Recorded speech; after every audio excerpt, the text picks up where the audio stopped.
It is time to go over NA FNCS day number 1. What a day! We're going to be going over game by game and then going over the entire leaderboard, so make sure you stick around till the end of the video to get a good idea of what's happening before day 2. Not going to spoil much, but we could have Clix winning his first FNCS tomorrow. Let's get started with game number 1. We had the zone. It was Magic Moss's zone, and are you going to have quite a pattern here on NA, and you'll see why later. In game 1, Canada fragged us a lot in the early game. They got 7 or 8 kills before the zone pulled too far north, and then they ended up dying quite early. Booga was on high ground at the start, and Richie saves Pete before endgame. Pete goes down, Richie revives him. W support from Richie. Richie then clutches a top 5 from the 11th position, which is a massive clutch honestly in game 1, because game 1 points, you need all of them, and he probably clutched about 20-30 points with that one clutch. Booga! Booga kept tight all game and got an 11 kill win. Perfect start for Booga. Booga threats on the high ground, and they're coming from Uncon Seaport City. So a very good drop, the same drop that Queasy has on the U.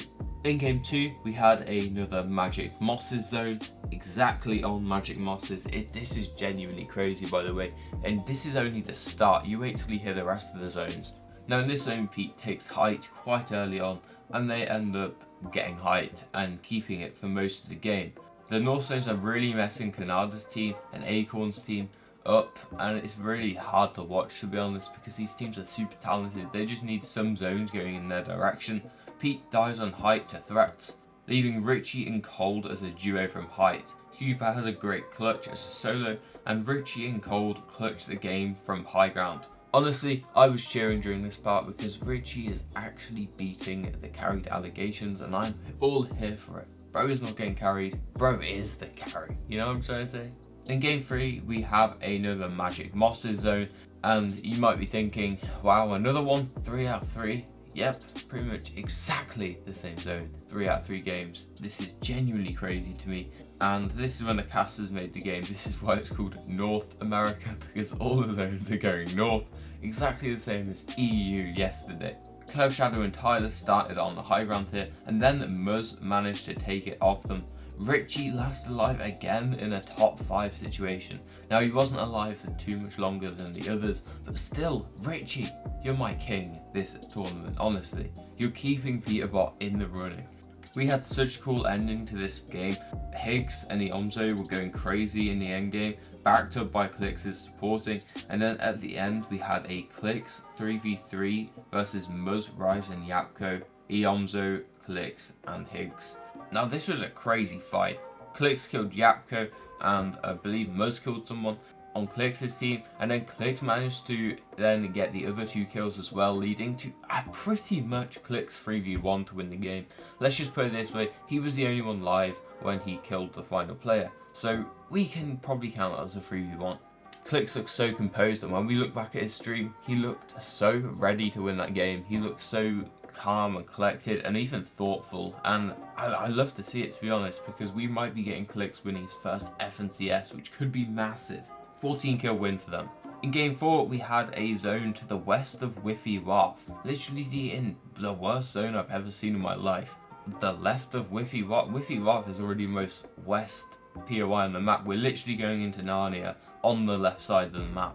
Now Reet took height in early endgame. Reet has been getting every single zone. It's been up north every single time. This is why Reet's been doing so well this round. I hate to say it, but if the zones had been going south, I don't think we'd been seeing such good consistency from them. Clix went down early, Pete went down early. Richie was the last on his team alive for the 4th game in a row. All 4 games, Richie last alive, my king. Higgs had a goated solo clutch here. He was as a duo with Iomzo. Iomzo is playing more support this endgame. He was the one fragging out, and they managed to clutch a 2nd as a duo.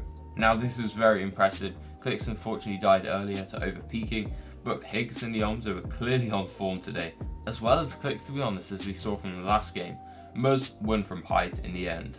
This meant coming into game 5 we had 310 points for both Clix and Pete's team, meaning that first was drawn. coming into game 5. This is actual crazy stuff. You can't make this up. And you can't make up even more because Zone was the Magic Mosses for the 4th game out of 5.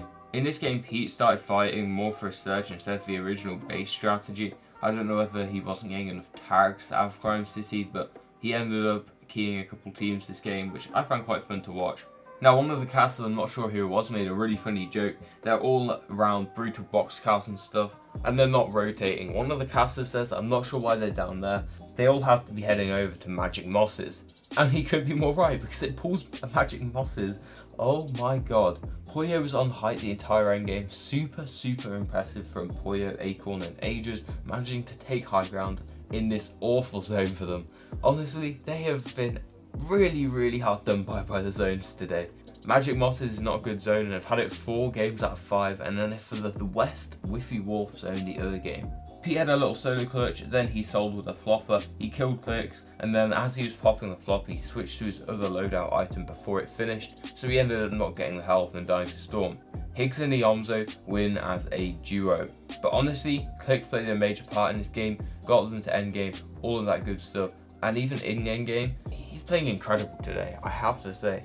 It's not like he died early in game, he died right before the win, to be honest. In game 6, final game, day 1, the zone went very slightly south. Oh my god.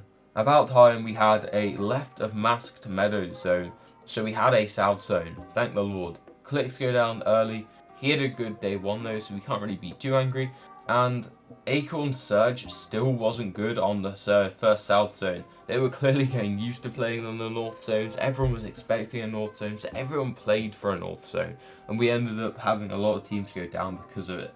Visual Brains and Admonish take high ground, and Peterbot had a solo clutch, not as crazy as his usual, but he clutched some good points. Canada also did really good against the heal off against Visual Brains and Admonish, almost won it, but ended up coming in a close second. Let's have a look at this leaderboard. Right, we have Ritual, Cole and Peterbot winning. Obviously we expected that, but what we didn't expect was Peterbot playing, honestly, not up to his normal standard.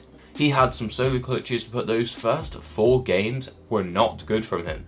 He died early, leaving Cold and Ritual to win the game as a duo. Then Richie had a solo clutch game 1. Honestly, we are having the discussion that Peterbot was not the best player on his team today. Cold was, and honestly, Richie carried his weight as well, massively. Their placements say it was a great day, but we saw the cracks in the armor, and that means, I reckon, if Peterbot struggles with his form tomorrow, we could have second place of Clix, Higgs and Iomzo winning out this tournament. They also played extremely consistent apart from their last game. If they had a good last game like Ritual, Cold and Peterbot, they would have been pretty much equal points. They were neck and neck the entire tournament. Average place of 6.67. Third was a surprise on Visual Brace and Admonished. They popped up right at the end and they played pretty consistent the entire time, but the 8-kill win kind of put them right up on the map at the end of the tournament. I'm excited for this team, what they can do tomorrow, because in 4th we have Reet, Curly and Cooper. Now this team were carried heavily by the zones, I believe, but even in the last game when it pulled south, they had a good game. 8-kill 5th, they had an easier day than most teams, but I think they could still have a great day tomorrow, even if zones pull south. Reet's been really working on his IGLing, and you gotta believe, it's Reet. Rapid Booger and Threats are in the 5th position with a great start to the tournament, a little bit of a fall off in some of the off games, 17th, 13th, 10th, but when they hit, they're hitting. Aegis, Acorn and Poyo really hurt by the zones right here. They had a tough day, really struggling to get into that top 5 areas, unfortunately. Taki, Eshu and Vert, Canada, Bolts and Sphinx, and Shadow, Curve and Tyler rounded out the top 10. We had Bucky, Okus and Cam play pretty well in some of those games, especially the last game getting a 3rd place. They're currently in 15th. And that rounds out everything interesting on the NA leaderboard. If you want to find out what happens on EU tonight or NA tomorrow, then make sure you subscribe to the channel, notifications on, and also let me know in the comments who you think will win NA FNCS tomorrow. Make sure you watch this video if you're bored before NA or after NA or before EU. And I'll see you guys in a bit. Have a wonderful day. Peace.